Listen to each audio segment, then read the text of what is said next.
Halo semua, selamat datang di podcast Adandi.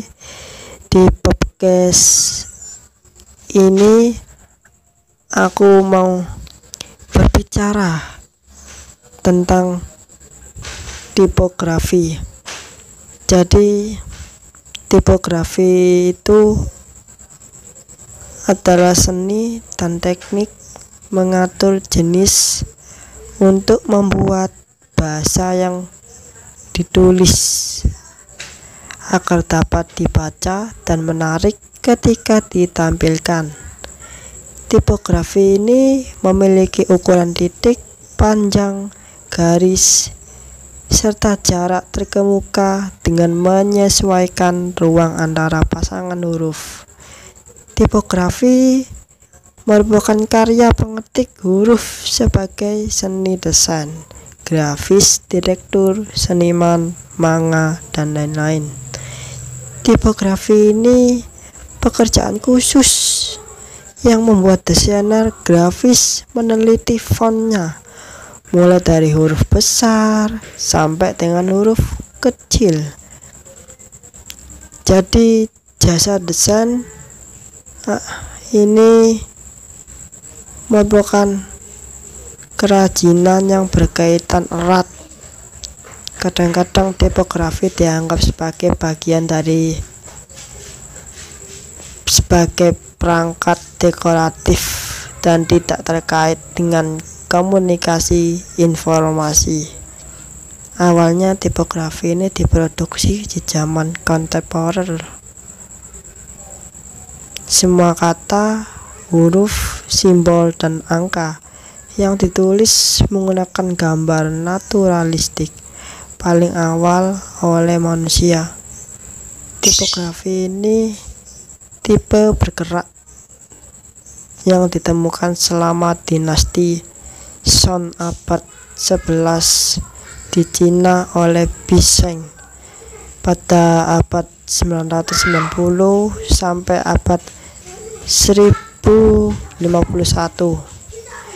Tipografi pada dasarnya adalah seni dan teknik pengaturan jenis font yang dipakai oleh seorang desainer grafis. Oke, aku lanjut lagi. Sekarang memahami tipografi mulai dari garis dasar. Kita mulai dari garis dasarnya dulu, karena sebagian orang banyak yang nggak tahu, dan ada juga yang tahu sih. Oke, jadi garis dasar bisa disebut juga dengan baseline. Garis dasar merupakan garis yang tidak terlihat, di mana garis teks yang bersandar. Pengukuran dari baseline ditentukan jarak dari elemen UI dari baseline tersebut. Garis dasar referensi untuk perataan vertikal ahli kotak pembatas. Ini bisa menghasilkan implementasi yang lebih akurat. Tinggi huruf kapital datar, jenis huruf atau seperti huruf M atau I yang diukur dari baseline. Sekarang masuk ke klasifikasi jenis huruf, yaitu dari dasarnya dulu. Serif merupakan bentuk kecil atau proyeksi yang muncul di awal atau di akhir struk pada surat. Tipe fax dengan yang memiliki serif disebut jenis huruf serif, dan font serif diklasifikasikan sebagai salah satu yang berikut ini. Serif gaya lama.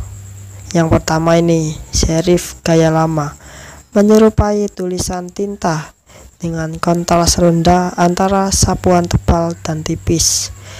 Serif miring pada aksen sans huruf kecil. Yang kedua, serif transisi.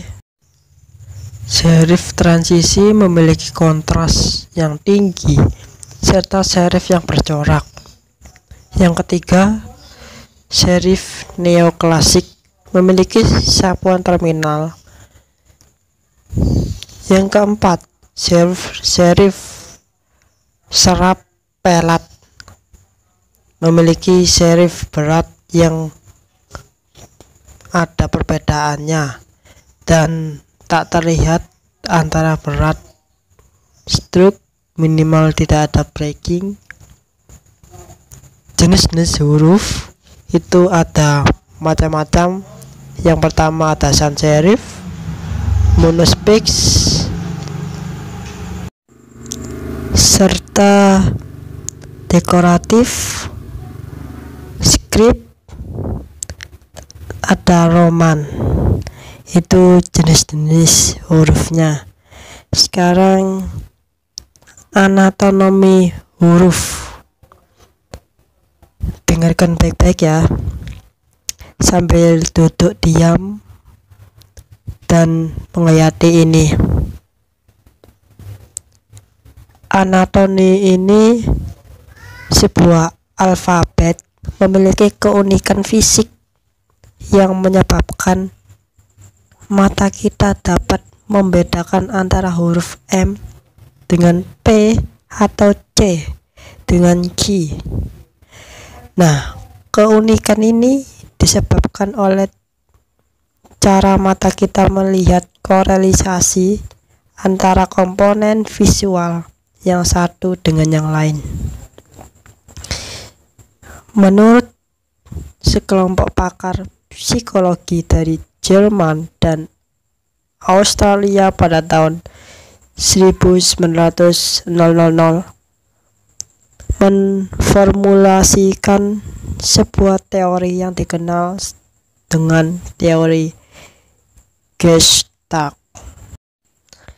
Nah, teori ini membuktikan bahwa untuk mengenal atau membaca sebuah gambar diperlukan adanya kontras atau ruang positif yang disebut dengan figur dan ruang negatif yang disebut dengan ground.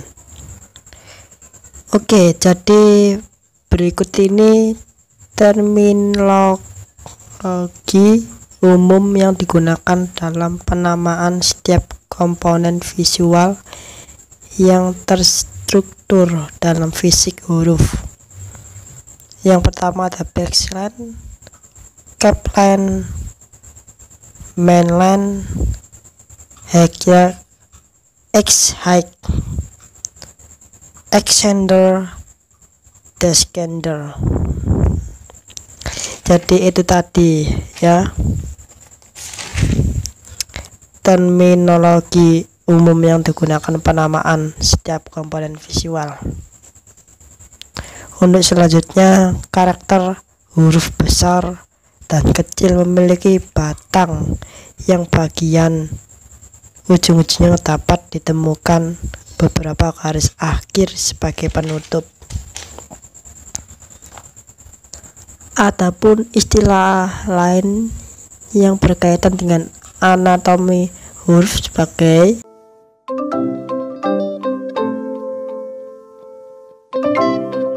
yang pertama ada kerning, landing, ball, counter, leg, shoulder, crossbar, axis, air,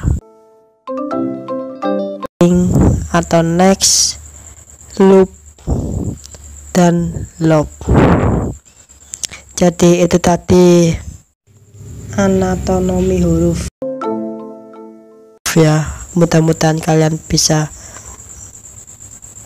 memahami dan mendengarkannya. Oke, sampai dari sini dulu podcast hari ini. Jangan lupa untuk berkunjung ke Instagram aku, yaitu di @adandihimam. Jangan lupa untuk di follow juga ya. Oke, sampai jumpa di podcast selanjutnya.